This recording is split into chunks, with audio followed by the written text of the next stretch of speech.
um outro tema importante que será colocado em pauta neste programa, com o compromisso do Cidade Alerta, em antecipar fatos, em investigar também com os nossos produtores para ajudar a Polícia Paulista a chegar até o paradeiro de Paulo Cupertino Matias.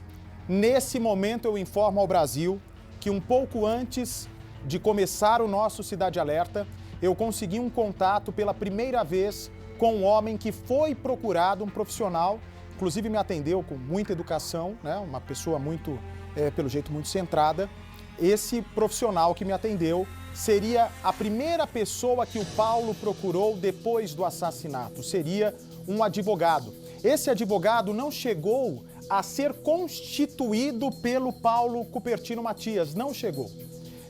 Eles chegaram a preparar uma procuração, para isso pegaram o RG, o CPF, nome completo, data de nascimento. Esse advogado prepara a documentação, o Paulo Cupertino liga para esse advogado e diz o seguinte: olha, eu gostaria que o senhor me representasse para que eu me entregue para a polícia.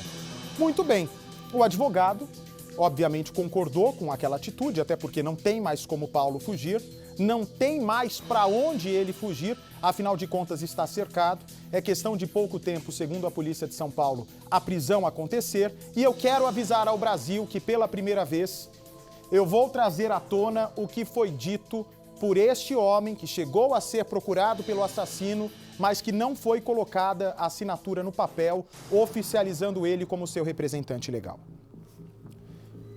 Desde segunda-feira, esse profissional não recebe contato do Paulo Cupertino Matias. Não recebe. O que isso significa?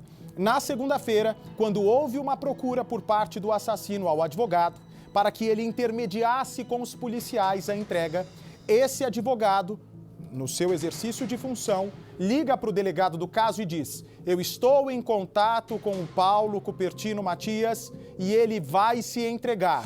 Muito bem, o delegado foi solícito, evidentemente é interesse da Polícia de São Paulo que essa entrega aconteça e aconteça de uma maneira rápida e tranquila, até porque a vida dele precisa ser preservada para que não atrapalhe a investigação policial, né? É um homem que corre risco de vida também. Muita gente com ódio, com nojo do que ele cometeu pode vir a fazer justiça com as próprias mãos. Não se deve fazer isso, mas ele sabe que é um risco que está correndo.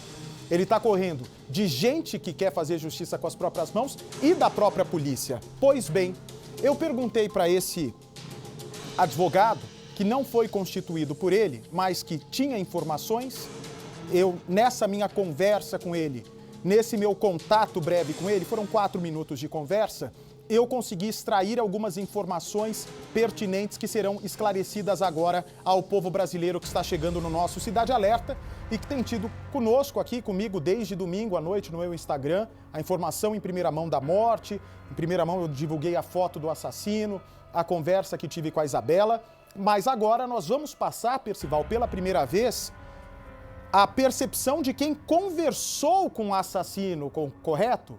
A percepção de quem teve o contato com o Paulo Cupertino Matias, porque o advogado é uma pessoa neutra, é uma pessoa isenta, principalmente esse senhor, que eu não vou revelar o nome, porque não vem ao caso, ele não foi constituído. Se fosse constituído eu falaria, como ele não foi constituído oficialmente o advogado, eu não vou falar. E esse profissional, ele me disse, primeiro ponto, Percival, que ele está nervoso. Que o Paulo, quando telefona para esse advogado na segunda-feira, ou seja, menos de 24 horas depois do assassinato, o Paulo se mostra nervoso. Ou seja, característico de quem cometeu um crime e que está em fuga, concorda? Exatamente, que não tem muito o que dizer e sabendo o Paulo Matador que ao se apresentar, quando isso acontecer, ele será automaticamente preso, até porque, a prisão dele foi decretada pelo judiciário. Ele está em fuga e se apresentar, quer dizer, prisão. Agora é um dilema ético esse aí para o advogado, porque nenhum advogado gosta de apresentar seu cliente para ser preso. Pelo contrário, o advogado gosta de dar um jeito de soltar o seu cliente, colocá-lo em liberdade. Mas aí não há alternativa para Paulo Matador. Ele será preso de qualquer maneira, quer se apresente ou não. Mas nesse caso, né, Percival, claro que todos querem soltar. mas nenhum advogado vai conseguir deixar o cara em liberdade, sendo que ele hoje é um dos mais procurados do Brasil, fez um crime bárbaro e que está fugindo da polícia, tem uma ordem de prisão e está fugindo. Então, não adianta um cara que está em fuga buscar elementos para uma revogação de prisão, por enquanto, pelo menos. Veja só, outro detalhe, né, que eu perguntei. Em outras palavras, esse advogado me disse que o Paulo realmente assume o que fez. Em outras palavras, essa pessoa que é uma fonte muito rica de detalhes, de dados, né, e que me atendeu, repito, de uma maneira muito elegante, né, muito profissional, ele me disse, Bate, ele realmente sabe o que fez, ele tem noção do que cometeu.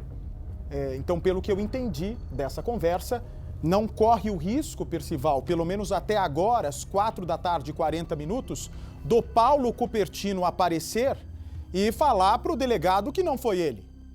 Por enquanto, não existe esse risco. Tudo pode mudar. No direito, tudo pode mudar. Ele pode chegar daqui a pouco com uma desculpa falando o seguinte, que agiu por legítima defesa. Vai ser um absurdo, mas ele pode usar desse artifício, não pode? Pode usar. Ele pode falar o que ele quiser. Pode tentar falar o que quiser, não vai colar, mas pode tentar. Mas eles podem usar brechas, porque a partir de agora, quando um advogado realmente assumir o caso do assassinato do Rafael, do seu João e da dona Miriam, eles não vão buscar a inocência desse homem, porque é impossível. Inocência não vão conseguir.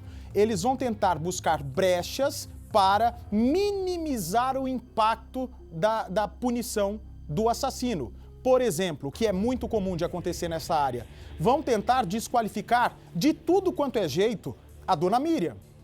Concorda comigo? Sim, sim. Vão tentar desqualificar o pai do Rafael, vão tentar desqualificar o Rafael. Se preparem, porque assim que esse homem se entregar ou for preso para a polícia, e por sinal isso pode acontecer a qualquer momento, já já o Hamilton vai nos trazer as buscas ao vivo, não se espantem se esse mau caráter desse assassino, respaldado por um advogado que venha a ser constituído por ele, dizer que o Rafael era violento, dizer que o Rafael já tinha feito ameaças contra ele, se caso o Paulo não permitisse o relacionamento, que o próprio João era autor de ameaças, que a própria Miriam era autora de ameaças, que quando eles foram à casa do Rafael, a intenção ruim, a intenção maldosa era da família do Rafael e não era dele.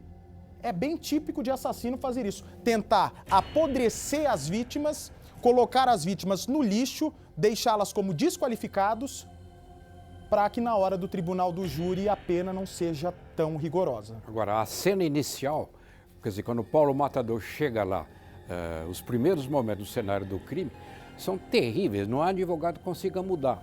O Bate, a polícia já sabe, falou com os legistas no Instituto Médico Legal, Paulo Matador chega, ao ver o menino Rafael com um tiro na cabeça, ele cai, Dona Miriam, a mãe, se joga sobre o corpo do filho tentando protegê-lo de novos disparos e Dona Miriam então é alvejada por Paulo o Matador com tiros nas costas. Essa é uma cena sinistra, Bate. Não há como alterar isso, mudar, modificar.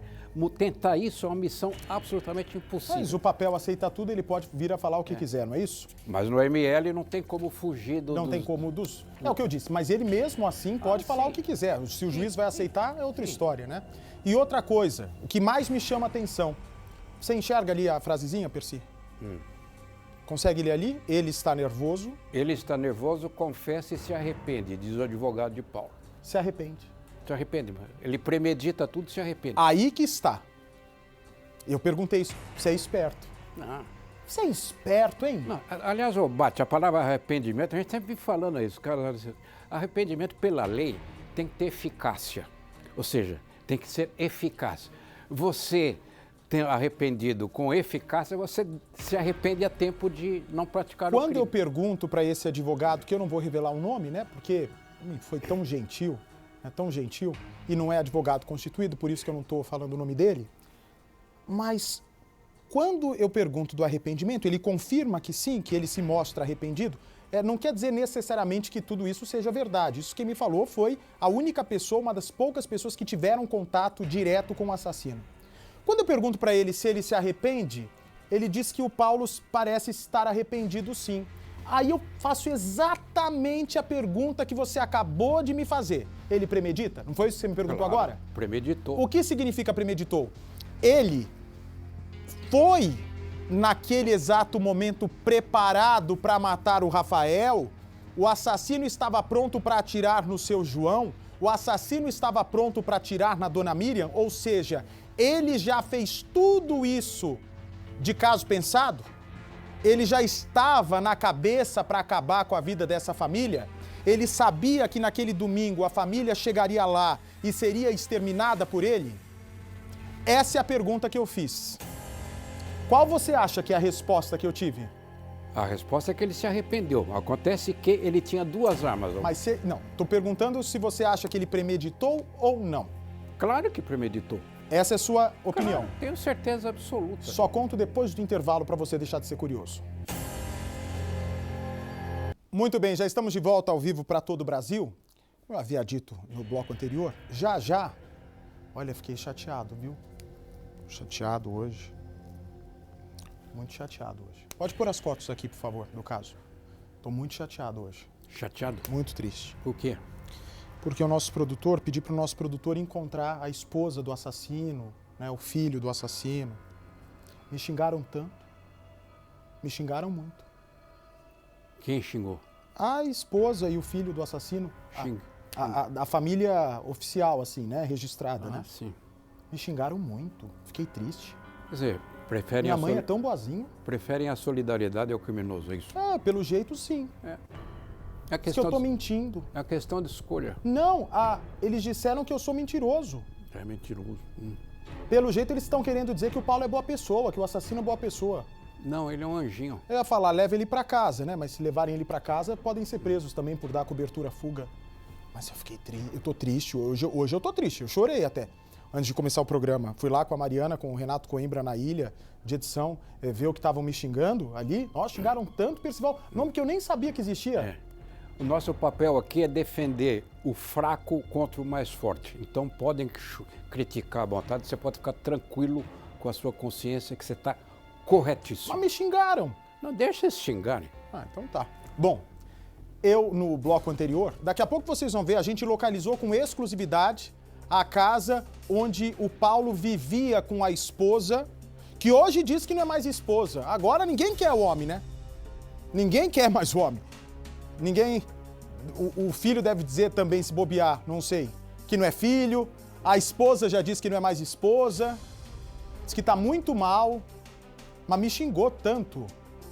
Mal, minha querida, é quem presenciou essa barbárie. Mal tá quem perdeu o Rafael, o seu João, a dona Miriam, por um homem que você escolheu para casar. E esse daí que falou, pode me xingar à vontade, não tenho medo, pode me xingar à vontade. E vou continuar mostrando. Me disseram assim, não quero que mostre a cara do meu pai, enche a tela, por favor. Só com a foto dele, só com a foto dele. Só para fazer à vontade. E não vou mostrar, pode deixar a cara dele na televisão. Não vou mostrar a cara do assassino? Vem para mim, por favor. A esposa, né? A polícia vai investigar toda a família. Mas, até que se prove ao contrário, não tem culpa nenhuma. E não tem culpa de ter escolhido esse sujo para casar. Não tem culpa. O filho não pediu para nascer, e muito menos pediu para nascer de um ser sujo como esse. A mãe não queria ter botado no mundo um filho tão sujo, um filho da pior espécie. E enquanto eu estiver aqui, eu faço questão de falar a verdade. É bandidão, é perigoso, tem que ser tirado da rua rápido. Não só para a proteção dos outros parentes, do Rafael, da dona Vanessa, da Isabela, mas também para a segurança de vocês. Porque um homem que foi capaz de dizimar a família inteira do Rafael é capaz de matar a mulher, é capaz de matar filho, é capaz de matar amante e de quem aparecer na frente dele. Ou vocês acham que a tropa de elite da Polícia de São Paulo tá atrás dele porque não tem nada para fazer? É porque sabe que ele pode reagir com tiro. A polícia tá botando a mais alta elite da Polícia de São Paulo atrás desse homem porque ele pode atirar sim. Tô falando bobagem? Exatamente. Nós, perigoso. Aqui, vamos deixar claro, né, mas nós não criamos fatos. Nós divulgamos os fatos acontecem e nós testemunhamos os fatos, divulgando esses fatos. Nós não criamos fatos. Quem criou toda essa situação foi Paulo Matador. Matou um, matou dois, matou três, espancou uma ex-mulher durante mais de 20 anos, vive com um monte de mulheres diferentes, não tem responsabilidade, não tem caráter. A própria filha diz que nunca teve pai. Ou seja, aquela senhora de ontem que nós entrevistamos, ela teve que assumir o papel de pai e de mãe, porque Paulo nunca foi pai. É o pai biológico, mais nada. Mas vocês vão ver já já como eu fui xingado, hein? Fazia tempo que eu não via. Olha, tem gente que não gosta de mim. Não tem problema. Agora, falar todos esses palavrões? Nem sabia que existiam essas palavras aí que me falaram. Nunca tinha ouvido falar. Quer ver? Vem cá. Você vai falar baixinho. Não, vou falar alto. Não. Vem pra cá.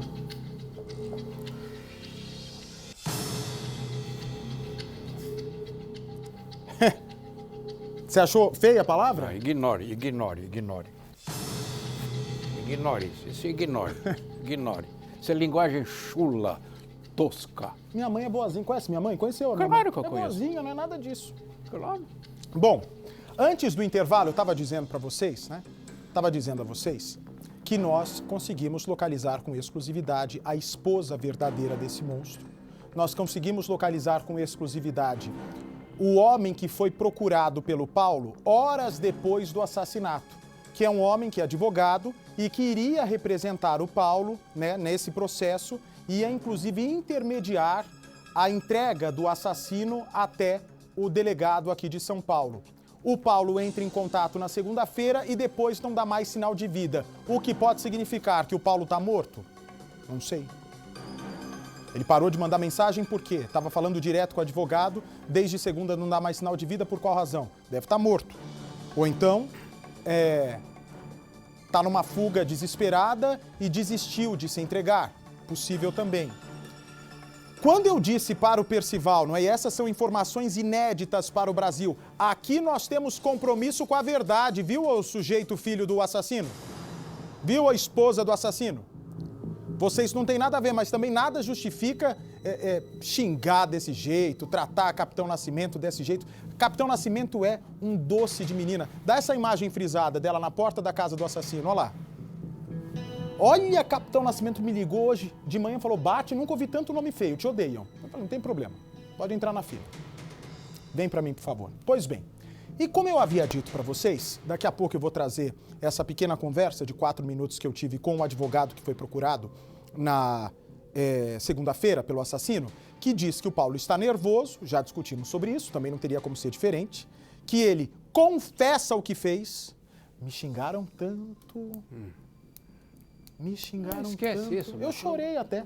Bom, e que ele se arrepende do que fez. Aí, General Percival, muito propriamente, né, com muita propriedade, pergunta para o Bate o seguinte, Bate, ele premeditou o crime? E eu falei, exatamente, Perci, assim que esse advogado diz que o assassino se arrepende, foi a pergunta que eu fiz. Teu palpite é que ele premeditou ou não? Que ele foi já... com a situação pensada ou não? Ação pensada, premeditada e depois planejada minuciosamente. Tem a informação precisa que ele obteve, ainda não sabemos como, o horário que o Você diz a informação precisa, é o horário que a família chegaria lá? Exatamente. Boa pergunta. Como ele soube disso? Como ele não tem, o Paulo Matador não tem bola de cristal, alguém contou para ele. Então ele planejou tanto que ele tem 2 armas, uma pistola 380 e um revólver. O revólver, 6 tiros. 6 tiros foram? O revólver. A pistola, 18. Mas peraí, mas foram quantos tiros? Não, ele deu vários tiros. Ele deu vários tiros, mas o revólver tem apenas 6 projéteis. Certo. Certo. Ele premeditou isso, planejou tanto, que ele foi armado com o revólver? Não, ele foi com a pistola, para ter bala suficiente, ter projétil para todo mundo. Foi isso que ele fez. Mais planejado e premeditado do que isso, deixa eu pegar. Impossível. Ao que você vai ouvir é uma conversa exclusiva com a primeira e talvez uma das únicas que foram procuradas pelo assassino após o crime. Do lado esquerdo, a foto do assassino, por gentileza, Duriel. Do lado direito, as imagens ao vivo do comandante Hamilton do helicóptero. e vamos ouvir todos os detalhes. O advogado dizendo que ele aparentava um nervosismo muito grande, que ele não nega o que fez, que se arrependeu e que não premeditou o crime. Vamos ouvir. Entendi, mas o senhor não tem a procuração ainda, então? Não, ainda não. Entendi, mas ele estuda? Apenas tratando da suposta tentativa de fazer ele se apresentar. Perfeito. E ele tem essa intenção mesmo? Que foram encerradas na segunda-feira mesmo. Quando essa data ele não teve mais contato. Ah, entendi. Então, quer dizer, o senhor chegou a ser procurado, mas na segunda mesmo ele não fez mais contato. Exatamente, isso mesmo. Tá, então eu posso dizer no meu programa que o senhor não está respondendo por ele e também não tem uma tratativa de entrega em vigor. Não, tinha uma tratativa assim, de entrega do vigor, ele teve esse contato na segunda-feira, que foi encerrado depois, não foi conseguido mais ter contato com ele. Isso pode dizer. Tá, perfeito. Tá ok? Perfeito. E ele confessa os crimes ou ele diz que não? Ele estava arrependido do que fez, foi o que ele falou no momento. Como ele foi indicado por um outro colega também, que é advogado que não faz essa área criminal, foi uma conversa muito rápida. Entendi. Então ele só Na disse que... segunda-feira eu fui dar uma olhada no depoimento que estava relatado no boletim, né? No BO, no boletim de ocorrências. E a gente estava tratando da apresentação dele, mas infelizmente ainda está em frutífera. Ele está com o meu contato, se ele fizer um contato a gente vai tratar disso daí. Perfeito. E a polícia se mostrou solícita a vocês, a essa tratativa? Sim, se mostraram empenhadas em fazer isso daí. Muito bem, olha, nós tivemos o cuidado, não é, de não revelar o nome e também de distorcer a voz desse advogado, porque como ele não foi ainda, não recebeu a procuração, né, não teve a procuração assinada, ele não tem absolutamente nada a ver com o caso oficialmente, né, oficialmente.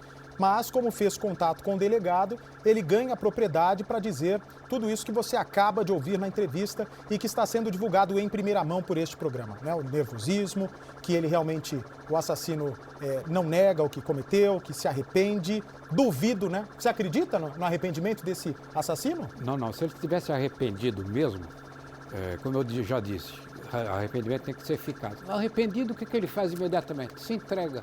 O arrependido não foge. Ele demonstra arrependimento se apresentando à polícia e dizendo: eu quero ser responsabilizado, eu quero pagar pelo que eu fiz, eu não quero fugir.